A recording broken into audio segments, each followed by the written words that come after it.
এই যে লঙ্কা গাছগুলো দেখছেন, আমি বাড়িতে লাগিয়েছি, শুকনো লঙ্কার বীজগুলো ছড়িয়ে দিয়েছিলাম। এই লঙ্কাটা বেশ গোল গোল আর প্রচণ্ড ঝাল,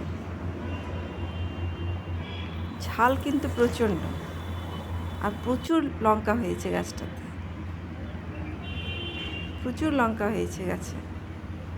আমি গাছের গোড়ায় শুধু সবজির খোসা আর পাতা পচা দিই। ছাদের উপরে যেহেতু আছে, আমি মাটিটা খুব কমই দিই।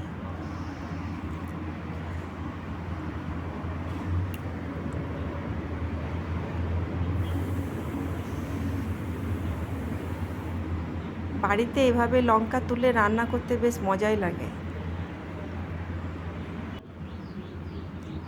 আর এই আরেকটা হয়েছে, এটা একটা ছোট্ট জায়গার মধ্যেই আমার হয়েছে। ওই সবজির খোসা পাতা পচার খুব সামান্য মাটি দেওয়া আছে এর মধ্যে। এই লঙ্কাটা আবার গোল নয়, লম্বা লঙ্কা। এই যে এটা তো হয়েছে, দেখুন ফুল ফুটেছে, ছোট ছোট অনেক হয়েছে এর মধ্যে।